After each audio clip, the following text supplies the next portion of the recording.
तालुक्यातील हमरापूर विभागामध्ये माननीय मंत्री आशिषजी शेलार यांचा भावी सत्कार सोहळा करण्यात आला।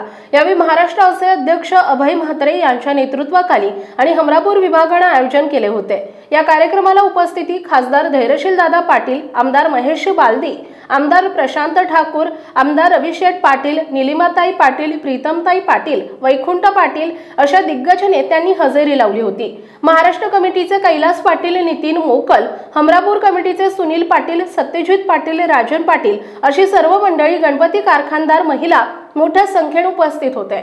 या कार्यक्रमाचे सर्व आयोजन हमरापूर विभाग कमिटी यांनी केले होते। आशिष शेलार यांचे भव्य सत्कार करण्यात आला। यावेळी त्यांनी सांगितले की मी सदैव गणपती कारखानदारांच्या पाठीशी आहे। पीओपीवर बंदी आणण्याचं काम हे मागील सरकारने केलं, परंतु त्यांनी या कारखानदारांचा, गोरगरिबांचा विचार केला नाही। परंतु आज आपण ती बंदी उठवली आणि लाखो कारागिरांना, गणपती कारखानदारांना रोजगाराची संधी, जी पीओपीवर बंदी आल्यामुळे आपल्यावर बेरोजगाराची कुऱ्हाड येत होती, परंतु ती आपण हुडकावून लावली, असं बोलताना आशिष शेलार यांनी सांगितले।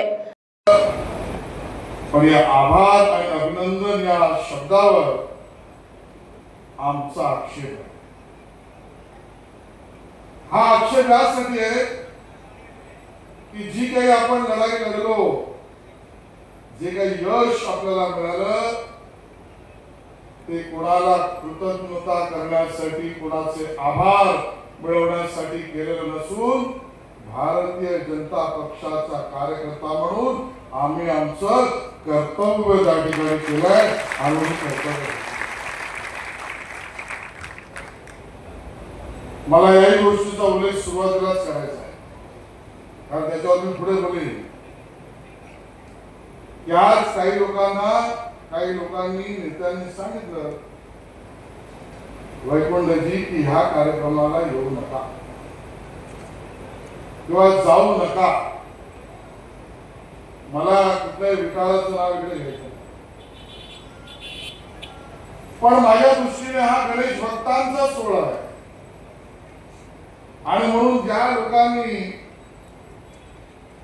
या जिल्ह्यातील काही लोकांनी आमच्या गणेश मूर्तिकारांना इथे येण्यापासून थांबवलं, रोखलं, त्यांना एकाच वाक्यामध्ये उत्तर देईल। त्या विभागाचं नाव आहे हमरापूर। ज्यांनी हमरापूरवर प्रेम करतायत ते सगळे इथे आले आहेत आणि जे हमरापूर सोडून राजकीय हरामखोरी करतायत ते तिकडे राहिले आणि म्हणून हमरापूर प्रेमी आहोत। या गणेशोत्सवाच्या विघ्नांच्या बाजूने लढणारे, हरामखोरी करणारे लोक तिकडे बसले। राजकीय मुद्दा केला नसता, पण सत्य ते सांगितलं नाही, तुम्ही पाप केलाय समजा, आम्ही या गोष्टी बोलाव्या लागतील। हे आम्ही का मानतो?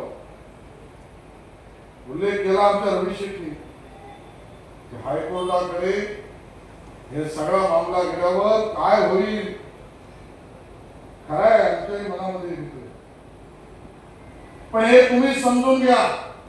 माझ्या पत्रकार मित्रांना पण विनंती आहे, ज्या घटनाक्रम आम्ही सांगतो याची पडताळणी करून घ्या। या सगळ्या आमच्या उत्सवावर गंडांतर आलं पाहिजे, हे थांबले पाहिजे, बंदी केल्या पाहिजे आणि विशेषतः गणेशोत्सव हा कुटील डाव, हे षडयंत्र, हे काल परवाचं नाही आहे।